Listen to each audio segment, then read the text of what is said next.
السلام عليكم ورحمة الله وبركاته. معكم أحمد. إن شاء الله نشرح في الفيديو ده موقع شات جي بي تي. طبعا موقع شات جي بي تي ده موقع ذكاء اصطناعي. الموقع ده انت مجرد ما بتديله حاجة سؤال هنا هو بيجاوبك عليه. يعني انت مثلا لو انت عايز مثلا تعرف حاجة معينة او عايز تسأل على حاجة معينة او عايز تحل مشكلة معينة ومش عارف تحلها، ممكن تسأله، هو بيديلك اقتراحات وبيحل لك المشكلة دي وبيجاوبك على أسئلتك كأنه شخص بيكلمك بالظبط بالكتابة كده، لكن مفهوش فيديوهات او ومفهوش صوت كمان. هو مجرد كتابة بس، لكن لو سألت السؤال بدقة كويسة هو هيجيب لك الإجابة بدقة كويسة برضو، على حسب انت عايز ايه او على حسب انت محتاج ايه بتسأله عليه. يعني مثلا لو انت سألته مثلا على ايه اللي حصل في يوم 9 عام 1992 في شهر مثلا 9، هو هيقولك الحاجات اللي ممكن تكون حصلت او الحاجات المهمة او ايا كان ايه اللي حصل، هو ممكن يقولك على الحاجات اللي حصلت اليوم ده. طيب احنا النهاردة هنسأله مثلا عن ازاي نعمل فلوس اونلاين. تعالى كده انت ممكن تسأله طبعا بالانجليزي، وبيكون الانجليزي افضل، لكن احنا عشان عرب مثلا هنسأله بالعربي. هنقول له ازاي ممكن تكتب باللغة العربية الفصحى وممكن تكتب ايه. يعني حاول تكتب افضل باللغة العربية الفصحى لو انت ما بتعرفش انجليزي، بلاش اللغة العامية، لكن هو ساعات بيعرف بعض الكلمات العامية. يعني مثلا ازاي دي انا جربتها معاه هو فاهم. ازاي يعني كيف. ازاي تعال نقول له كده ازاي نعمل فلوس اونلاين من البيت. بتتك انتر، طبعا هو هيجيب لك الاجابات، وتستنى عليه شوية. طبعا دي حاجة مفيدة جدا جدا جدا. لو انت ما عملتش حساب عليه بتعمل حساب عليه، ولو مش عارف تعمل حساب قولي تحت في التعليقات، وانا ان شاء الله هعمل فيديو ازاي تعمل حساب على موقع شات جي بي تي عشان تقدر تستخدمه. طبعا في بلاد كتير هو مش موجود عليها او محظور من عليها زي مصر وكده، لكن انت ممكن تعملها بطرق، ما يعني انا هشرحها لك ازاي وهشرح لك الطرق بالتفصيل. طبعا هو هنا بدأ يجيب لنا الإجابة اهو. بيقول لك هناك العديد من الطرق لكسب المال عبر الإنترنت من المنزل، فيما يلي بعض الأفكار. بيديلك أفكار اهي. بيقول لك: واحد، التداول عبر الإنترنت. يمكنك التداول في الأسهم والعملات والسلع عبر الإنترنت باستخدام منصات تداول عبر الإنترنت. يجب أن تكون حذرا وتقوم بالبحث قبل الشروع في التداول وتعلم كيفية إدارة. يعني بينصحك كمان، بيديلك الفكرة وبينصحك كمان تعمل ايه. رقم 2، العمل الحر، طبعا اللي هو الفريلانس. احنا عملنا فيديوهات عليه قبل كده، لو ما شفتهاش يبقى شوفها في القناة. بيقول لك يمكنك استخدام مهاراتك وخبراتك في العمل الحر وتقديم خدماتك عبر الإنترنت. بعض المجالات التي يمكن العمل بها عبر الإنترنت تشمل التصميم والترجمة والبرمجة وكتابة المحتوى والتسويق الرقمي. بيديلك اقتراحات انت ممكن تشتغل فيها لو انت مش عارف انت هتشتغل ايه. وطبعا بتخش مثلا لو انت عايز مثلا تبدأ في حاجة من ديت، ممكن مثلا تكتب تبحث مثلا على جوجل او على اليوتيوب لو انت عايز تشوف فيديوهات كورسات مثلا في التصميم، او ازاي اتعلم التصميم، ازاي اتعلم الترجمة، ازاي اتعلم البرمجة، ازاي اتعلم كتابة المحتوى، ازاي اتعلم التسويق الرقمي. في حاجات كتير انت ممكن تبحث عنها، وايا كان المجال اللي انت عايز تبحث عنه وتتعلمه. طبعا هنا بيقول لك كمان ايه: بيع المنتجات عبر الانترنت. يمكنك انشاء متجر الكتروني وبيع المنتجات عبر الانترنت. يمكنك بيع منتجاتك الخاصة او بيع منتجات الاخرين والحصول على عمولة. طبعا العمولة دي اللي هو التسويق بالعمولة اللي احنا شرحناه، زي موقع امازون، موقع تاجر، موقع جوميا، موقع علي اكسبريس. في مواقع كتير احنا شرحناها برضو على القناة، وبنعلمك ازاي تكسب عن طريق التسويق بالعمولة. طبعا وممكن لو عندك منتجات انت ممكن تبيعها عن طريق النت زي ما هو بيقول لك كده. سواء مثلا ممكن تعمل متجر الكتروني خاص بيك، وممكن لو مش عارف ازاي تعمل بتسأل او بتشوف مثلا على اليوتيوب او بتشوف كورس معين او مثلا ممكن تبيع على الفيسبوك والانستجرام، مواقع التواصل الاجتماعي عموما يعني. هنا بيقول لك رقم 4: إجراء استطلاعات الرأي عبر الإنترنت. يمكنك الحصول على المال عن طريق الإجابة على استطلاعات الرأي عبر الإنترنت. هناك العديد من مواقع الاستطلاعات التي تدفع للمشاركين عند الانتهاء من الاستطلاعات. طبعا دي بتبقى مواقع وتطبيقات بيديلك مثلا أسئلة معينة، بيبقوا عايزين استطلاع يعرفوا رأي الناس والجمهور في الحاجة بتاعتهم ديت، عشان ايه؟ يقيموها يعني وكده. فالحاجات دي هي حاجات يعني تعتبر لو انت مثلا ما عندكش اي مهارة، او لو انت مثلا لو انت مثلا عندك وقت فراغ كبير، الحاجة دي بتجيب فلوس قليلة جدا، بس حاجة شغالة يعني. لو انت مش عايز تبذل مجهود، انت مجرد بتحط استطلاعات رأي. دي حاجة من ضمن الحاجات. طبعا في حاجات تانية، ممكن تبيع صور ومقاطع الفيديو. يمكنك بيع الصور ومقاطع الفيديو الخاصة بك عبر العديد يعني دي مواقع بتبيع فيها الصور اللي انت بتلقطها مثلا، او اللي انت لو انت مثلا شخص محترف او بتعرف تصور كويس، او عندك هواية التصوير او بتحب تصور، دي المواقع ممكن تبيع عليها الصور اللي انت بتلقطها. يمكنك استخدام كمان منصات البيع الشهيرة مثل اللي هي دي طبعا. وبس عشان قلب الكلام من انجليزي في عربي. دي طريقة برضو بيقولك عليها. بيقولك: لا تنسى أن كسب المال عبر الإنترنت يحتاج إلى صبر وعمل جاد، ويجب عليك القيام بالأبحاث والتعلم والعمل بجدية لتحقيق النجاح.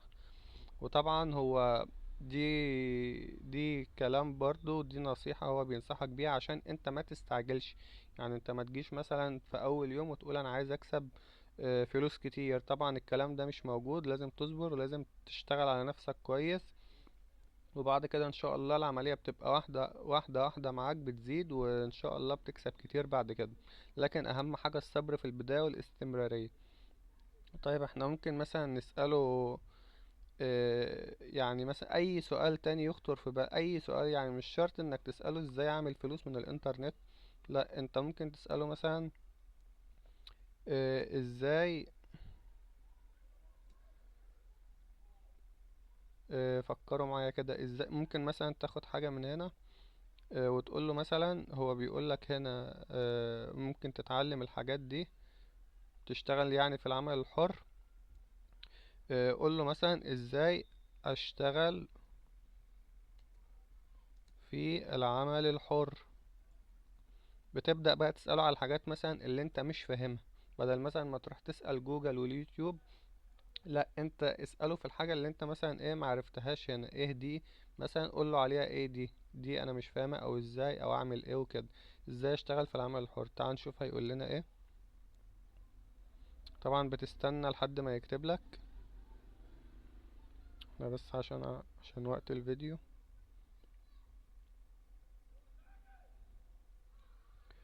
هو بيقول لك هنا اهو: العمل الحر هو شكل من اشكال العمل الذي يتيح للافراد العمل بشكل مستقل وبدون الالتزام بعقد عمل مع شركة معينة. طبعا العمل الحر، مواقع العمل الحر زي موقع مثلا ابورك وموقع خمسات، موقع مستقل. في مواقع عربي وفي مواقع اجنبي. انا طبعا شارحها برضو في القناة، لو انت ما شفتهاش وعايز تشوفها روح شوفها. شارح لك ازاي تشتغل عليهم وازاي تحقق ربح. وان شاء الله في الفيديوهات الجاية هقولك ازاي تكسب برضو فلوس كويسة. وان شاء الله هعلمك كمان ازاي تكسب، يعني ازاي تخلي الذكاء الاصطناعي يساعدك في انك تكسب فلوس. فلو انت مش مشترك في القناة اشترك، وما تنساش تعمل تفعل زر الجرس وتعمل لايك في الفيديو لو عجبك، عشان نفضل بس مكملين مع بعض. هنا اهو تعالى نقرأ معاه كده. بيقول لك: يمكنك اتباع الخطوات التالية لو انت عايز يعني تشتغل في العمل الحر. 1. بتحدد مهاراتك قبل البدء في العمل الحر. عليك تحديد المهارات التي تمتلكها والتي يمكنك تقديمها للآخرين. قد تشمل هذه المهارات التصميم، الترجمة، الكتابة، البرمجة وغيرها. أي حاجة أنت بتعرف تعملها عندك مهارة فيها، أنت ممكن تشتغل عن طريق الإنترنت ويبقى ليك عمل مستقل على النت عادي، مفيش أي مشكلة. رقم 2 بيقولك: بناء حضورك على الإنترنت تقوم بإنشاء حسابات على منصات التواصل الاجتماعي وإنشاء موقع ويب أو مدونة خاصة بيك. يجب أن تكون هذه المنصات والمواقع بمثابة العمل الخاصة بك، ويجب أن توضح خبراتك ومهاراتك، وتوفر للعملاء المحتملين طريقة التواصل معك. يعني هو بينصحك كمان يعني تعمل ايه عشان تشتغل وعشان الناس تعرفك. سواء انت هتشتغل على، لو انت مثلا عندك موقع الكتروني بتحط اعمالك عليه وبتحط معلوماتك عليه عشان يقدروا يتواصلوا معاك. وطبعا على منصات التواصل الاجتماعي. في حاجة كمان بيقولك البحث عن الفرص. يمكنك البحث عن فرص العمل الحر على مواقع العمل الحر، كما يمكنك البحث عن العملاء المحتملين في اب وورك وموقع فريلانسر. دي طبعا مواقع انت ممكن تشتغل عليهم على منصة. وكمان بيقولك وموقعك الخاص، وطبعا مواقع التواصل الاجتماعي. يعني عندك 4 حاجات مثلا: عندك مواقع العمل الحر زي اب وورك وفريلانسر، وعندك منصات التواصل الاجتماعي زي تويتر، فيسبوك، انستجرام، سناب شات، ايا كان. وكمان عندك الموقع الخاص بيك. طبعا انت بتفضل تسوق للموقع بتاعك وللحساب بتاعك مثلا على اب وورك. وكمان بتسوق للصفحات بتاعتك على السوشيال ميديا، بحيث انك تلم جمهور كبير وتبقى معروف. وكمان على اليوتيوب انت ممكن تستفيد من على اليوتيوب كمان، بحيث انك تجمع ناس كتير من جميع المنصات. تمام. ده بيقول لك اهو كمان نصيحة.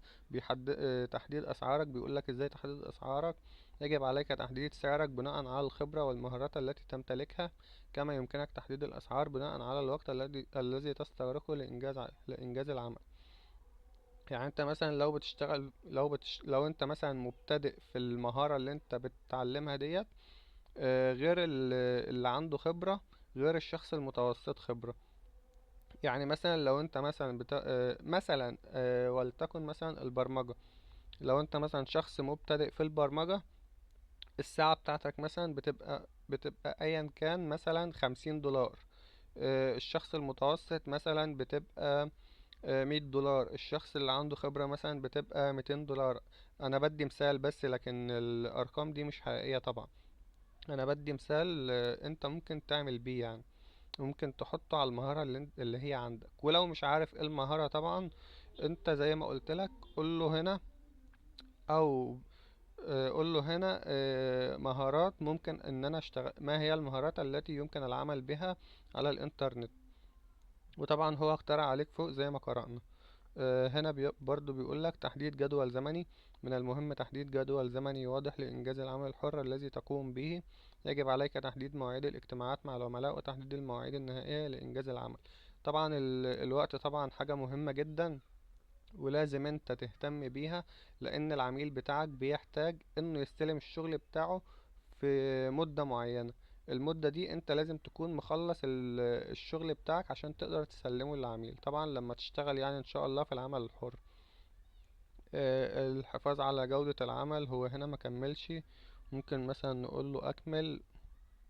هو انت بتكتب له اي كلمة هو بيفهمها على طول. يعني هو اعتبره ان هو انسان زيه زيك. طبعا لو مش مشترك في القناة اشترك طبعا، عشان نعمل فيديوهات على الذكاء الاصطناعي وازاي تكسب فلوس عن طريق الذكاء الاصطناعي، وازاي تشتغل عن طريق الانترنت. هو بيقول لك الحفاظ على جودة العمل. يجب عليك الحفاظ على جودة العمل الذي تقوم به، حيث أن هذا يؤثر على سمعتك وعلاقتك بالعملاء. قم بتلبية متطلبات العملاء وتلبية احتياجاتهم بشكل جيد، كما يمكنك الحصول على ملاحظات وتعليقات من العملاء لتحسين جودة الخدمات التي تقدمها.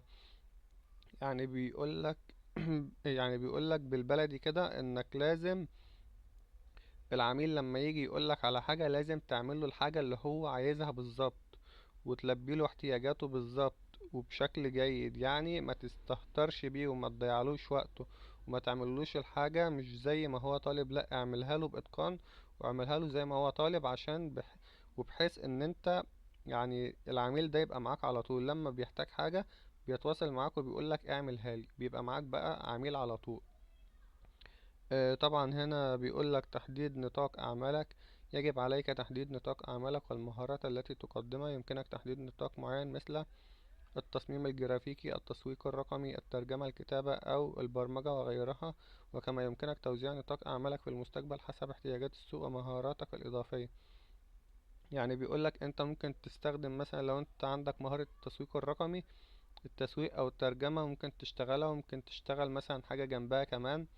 وبيقولك يعني انت ممكن بعد كده تطور من مهاراتك وتضيف من مهاراتك ديت وتزود عليها بحيث ان دخلك يبقى اكتر من دلوقتي. الحفاظ على الاتصال، يجب عليك الحفاظ على اتصال جيد مع العملاء، وذلك عن طريق الرد على رسائل البريد الإلكتروني والرسائل النصية بشكل سريع. طبعا ما تسيبش العميل يقعد يكلمك مثلا الساعة 7 الصبح وانت ترد عليه تاني يوم ولا تالت يوم. ما ينفعش انك ما تردش على العميل بتاعك. كما يمكنك استخدام تطبيقات الدردشة المباشرة والمنصات الأخرى للتواصل مع العملاء بشكل فعال. طبعا هنا رقم 9، الاستثمار في نفسك. بيقول لك بقى يجب عليك الاستثمار في نفسك وتحسين مهاراتك وتطويرها باستمرار. ويمكنك الاشتراك في دورات تدريبية عبر الإنترنت والمشاركة في المجتمعات المهنية لتوسيع شبكتك وتطوير مهاراتك. يعني بيقول لك خد كورسات كتير، اتعلم كتير من عن طريق النت، سواء من على اليوتيوب أو مواقع الكورسات زي يوديمي زي أيا كان انت عايز تتعلم منين. وكمان بيقولك وسع شبكتك، يعني اعمل معارف كتير وخلي عندك ناس كتير تعرفهم، يعني عشان دول هيساعدوك في انك تشتغل. وكمان تطور من مهاراتك. يعني ما تقولش انك اتعلمت كده كل حاجة. مفيش حد بيتعلم كل حاجة. انت طول ما انت شغال وطول ما انت موجود لازم تطور من مهاراتك كل يوم. مفيش يوم يعدي عليك الا لما تطور من مهاراتك. طبعا رقم 10، إدارة الوقت بشكل جيد. يجب عليك إدارة وقتك بشكل جيد لتلبية احتياجات العملاء وإنجاز المشاريع بنجاح. يمكنك استخدام تطبيقات الإدارة الزمنية لتنظيم جدولك. يعني بيديلك هنا بيقترح عليك إنك تستخدم تطبيق مثلا عشان تدير الوقت بتاعك، عشان ما تصحاش مثلا من الصبح تقول أنا مش عارف أعمل إيه. لا، أنت ممكن تجهز الحاجات دي على التطبيق من قبلها بيوم، وتحط المهام بتاعك وتقول انا هعمل مثلا الساعة كذا، من كذا لكذا هعمل كذا، ومن كذا ومن الساعة مثلا 5 ل6 هعمل كذا، من 6 ل7 هعمل كذا، وهكذا يعني. والتأكد من الوفاء بمواعيد التسليم المحددة. لازم تسلم العملاء بتوعك الشغل بتاعهم في الوقت اللي انت محدده لهم واللي هم متفقين معاك عليه. بس كده، انا ده كان شرح النهاردة، وان شاء الله اشرح لكم اكتر. احنا طبعا عملنا شرح كمان على اللي هو موقع ميد جيرني بتاع التصميمات. لو ما شفتش الفيديو روح شوفه في القناة. وان شاء الله هنكمل شرح في مواقع الذكاء الاصطناعي وازاي تكسب فلوس اونلاين وكلام من ده عن طريق الذكاء الاصطناعي. وازاي تمتلك مهارة وتحقق المهارة بتاعتك دي، وازاي تكسب منها فلوس. سواء كنت طالب او كنت حد عايز يشتغل عن طريق الانترنت. ايا كان مجالك وايا كان سنك وايا كان انت عايش فين، تقدر تكسب فلوس عن طريق الانترنت. استنونا في الفيديوهات الجاية، وما تنساش تعمل لايك لو استفدت من الفيديو، واشتراك في القناة وتفعل الجرس عشان يوصلك كل الفيديوهات الجديدة. بس كده، مع السلامة.